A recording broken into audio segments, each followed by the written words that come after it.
breakfast time. Do you want to tell our subscriber what time did we crawl into bed last night? About 7:15, wasn't it? It was pitch black, so no signal. No signal, which is not a bad thing anyway, because otherwise we just end up staring at tablets or phones. What time did we get out of bed this morning? 7:15. 12 hours, and that was just the second day. We got another 14 to go. And again, the dogs slept through. They were knackered as well. We got a late night tonight. Theatre night. Was that just to prove a point, Nab? I'm tired. Hey? Good boy. Simple breakfast. Toast and coffee.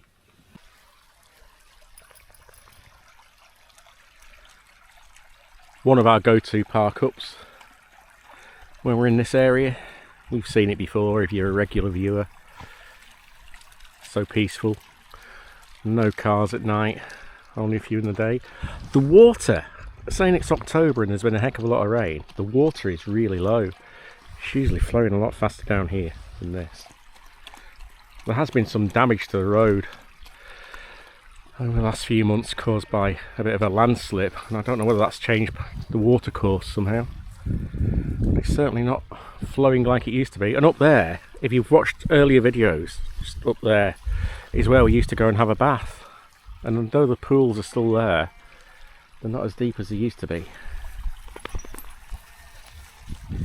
So we're off into Keswick next. A few more things to tell you about in Keswick. Bit of quirk, bit of history, no doubt a coffee or two. And then we'll take it from there.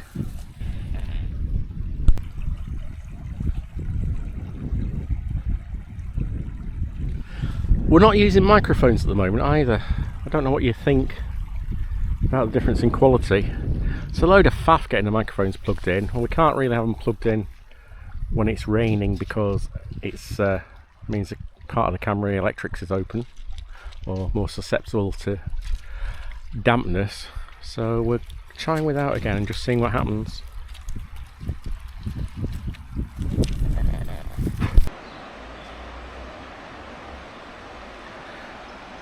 This is a side of town we don't usually come to. This is the river Greta or Greta, I'm never really sure. Greta. Never really sure how it's pronounced, but Keith's just walking the dogs just down there and have a quick wee before we go into town itself. Across the road, have a look at the other side. There's a nice footbridge on the other side.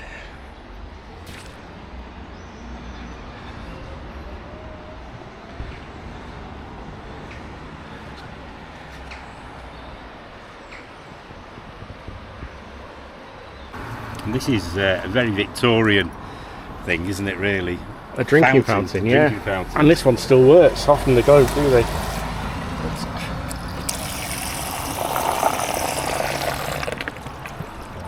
And a little spot for, well, it's the drain, but dogs can have a drink as well. In memory of Francis Rolleston, it was the drinking water fountain erected in 1865 in memory of Francis Rolleston, a scholar who helped the people of Keswick. It's quite nice to see one that's actually working, isn't it? Especially from that sort of era. Yeah. It's nice.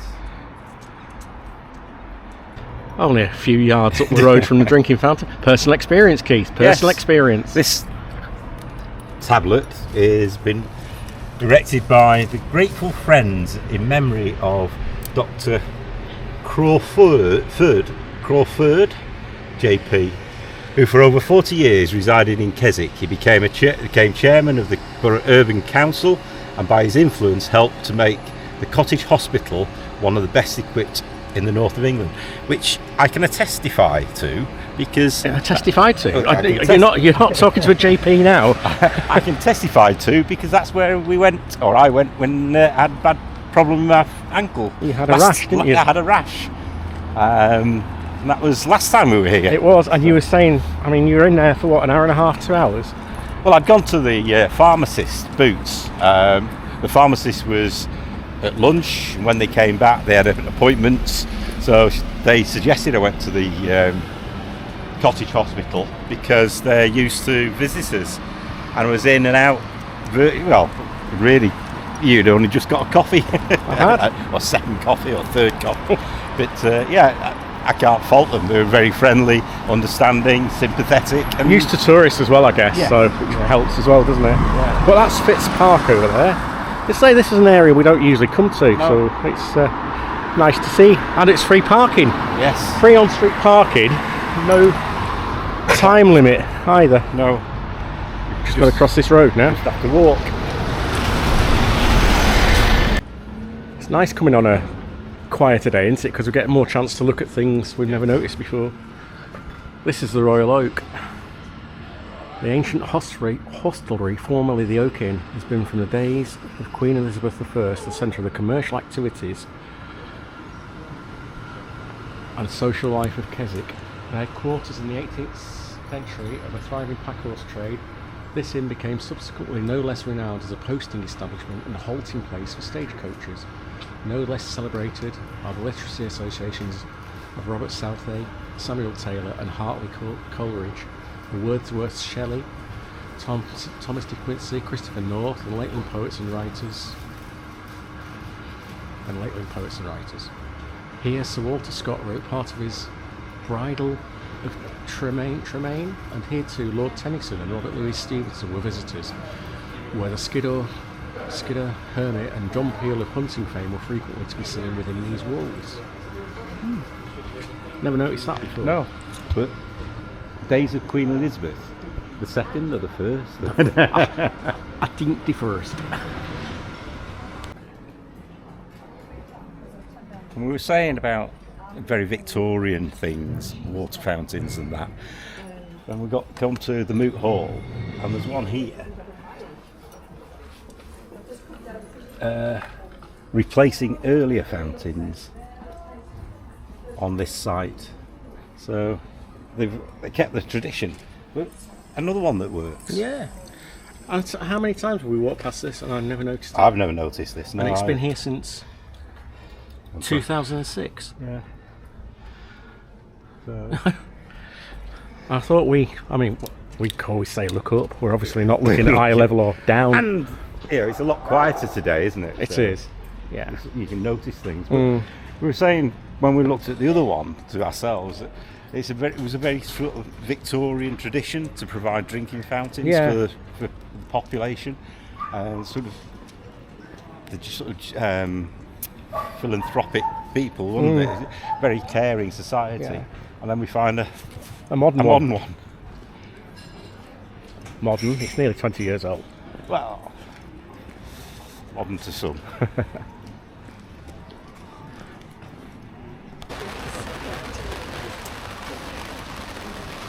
And we said a couple of videos back that we were going to get some wet weather. Here it is.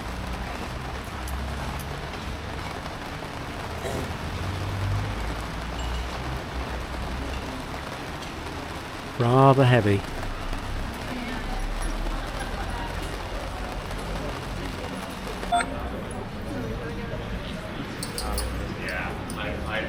I've set myself a line when my right hand gets below this thing, I need to stop everything else and start finding a job. But he's got a voice that carries. Yeah. A few years ago, whilst doing building renovations, a mummified cat was found in the walls of a building in Keswick. We're not sure where. And it is a superstition that mummified cats ward off evil. So I wonder how long that had been in the walls. I would say the 1700s. Easily. Probably that's when superstition like that I would have thought was going. And several of the historic buildings in Keswick have protected status due to their population of rare bats. I was walking the dogs last night up at Honister and saw a couple of bats. I wonder if they're in the mines. Oh, possibly, yeah. But there's only one or two, but at least it's nice to see them. Late in the, you wouldn't have thought there'd be many moths around for them at night. No. Another fascinating fact or two about Keswick. Full of little things you didn't need to know. That's us. Graphite. We've got a bit to tell you about graphite. We've just got to wander a bit further down here before we do.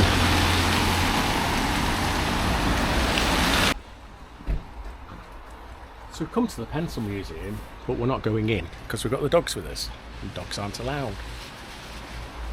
And you have to pay for parking. I don't agree with that. Well, we have walked it though. I know we've walked it, but you'd have to pay for parking if we came, right? So it's just a bit of information at the front here.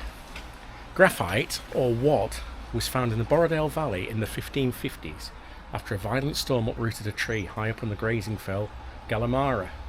I always think Gallimara's Not an English. African, an African. We see Gallimara Hotel, don't we? Yeah, on the way up to Hollister. Yeah, to the slate mine. The shepherds, thinking it was cold, tried to burn it, but it wouldn't burn. It did, however, mark their hands. So they wrapped it in sheepskin and used it to mark the ownership of their sheep. And this was the first form of what we know today to be a pencil. In the 1700s, a cottage industry began in Keswick, and in 1832, the first pencil factory was established in Keswick. There's one behind this building now, when they moved. The creation of Derwent fine art pencils, still manufactured in Cumbria and exported throughout the world, are made here. Derwent's drawn to perfection, it says. And as we said briefly the other day in a video, that's where the word black markets come from, Yes. because the graphite Was more valuable than gold. at the time was more valuable than gold, but it also made hands black, Yes. and that's where the term came, the black market. Anyway, when this truck's gone past, No, there's the- a factory over there.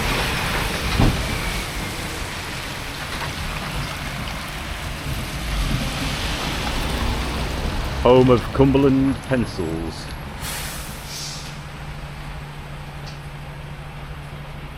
The world's first coloured pencil was made here in Keswick. What, a yellow one? Or a blue one. Oh no, Oh, sorry, it's black Primrose. black and yellow, aren't they? Cumberland.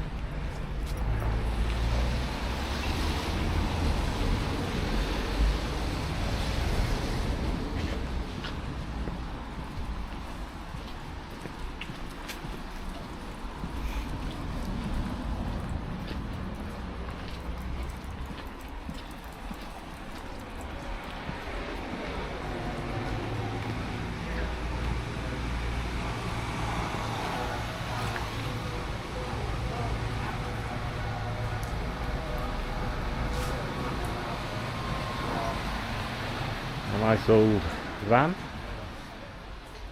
This is a Morris commercial. It's a nice one, isn't it? It looks very French, doesn't it? Yeah. How's your boat right here? All right.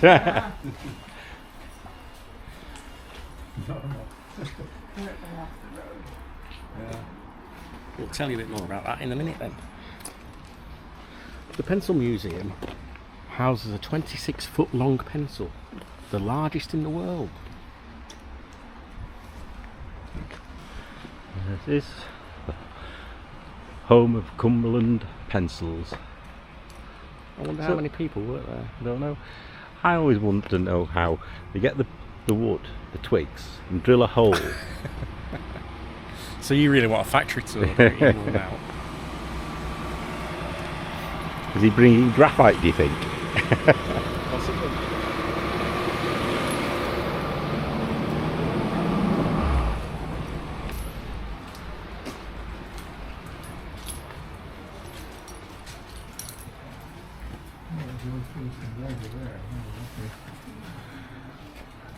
So this is a Morris 1000 weight J-type commercial, and although it's currently off the road with a few tweaks, it could be roadworthy again. The van, which is affectionately referred to as Normal by staff, has entered a variety of classic motor shows all over the country and has been awarded 2 rosettes. Clever vehicle.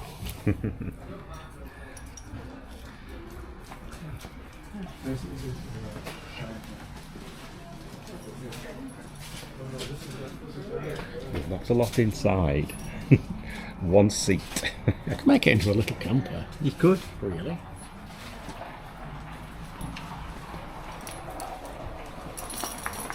So it was... The Morris Commercial J-Type van was made between 1949 and 1961 and used as in a variety of different jobs, from milk floats to ice cream vans to mobile PA systems.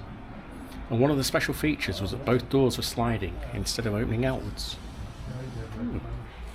Nice little vehicle. It is. During World War II, Keswick's pencil factory produced pencils with hidden maps inside and compasses for RAF pilots to use if they were shot down behind enemy lines. So they played their part during the war as well.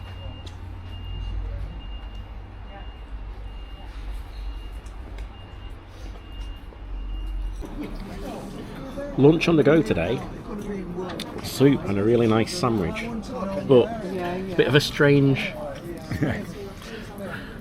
Eating soup with a wooden spoon, it doesn't actually slide out of your mouth as easily as a metal spoon. It doesn't, does it? But it's very nice soup. And the sandwich is very nice too. On our way back to the van now. We just brought the dogs into Fitz Park for a quick run. Shut up, phone. I've not looked at my phone all day. I've not even picked it up. It's just switched on. I've not read any emails. Not looked at any Facebook, Instagram or anything. But look at the cloud on the hills.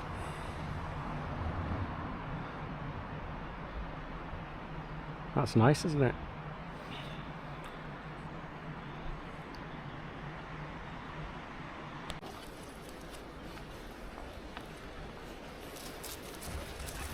So while these two are playing, we'll tell you about the sheepdog trials that are held in Keswick. Except the dogs don't hurt. The dogs don't herd sheep. They herd goats. They have the goat sheepdog trials, and apparently it's one of the only ones in the country. What do you think these two will be like with goats? As good as they are with sheep, probably. Well, they're not bad with hens, so certainly Nab's not. You're on the camera, Nab. Oh yeah.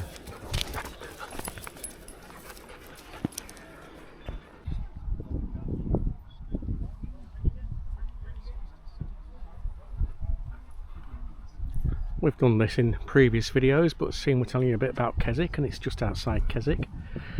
Castle Rig Stone Circle, said to predate Stonehenge by several hundred years.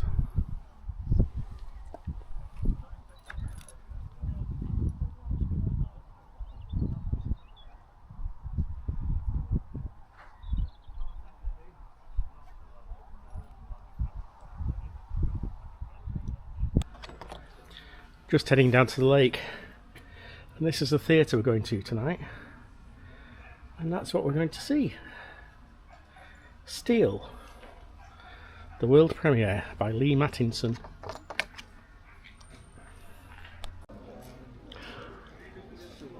A couple of things to tell you about the lake then. Keswick had one of the first hydroelectric plants in the UK, which was built in the early 19th century. Fancy that. What stunning views, eh?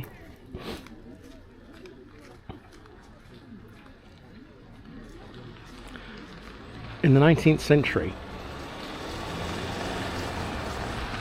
how dare there be a car?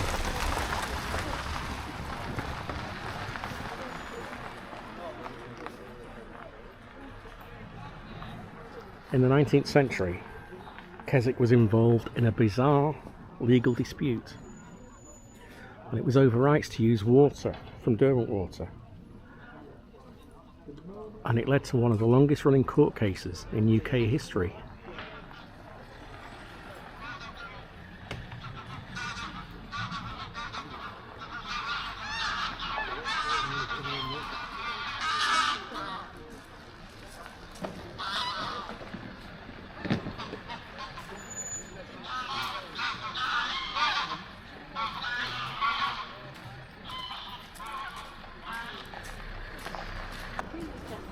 And finally, the lake, or water, it's not a lake, don't water, occasionally, believe it or not, has a floating island that appears from the bottom of the lake. It rises due to the release of gas bubbles underneath the sediment.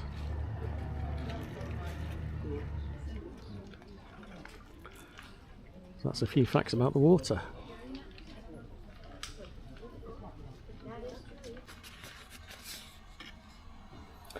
So shall I give you a little synopsis of tonight's play, Steel?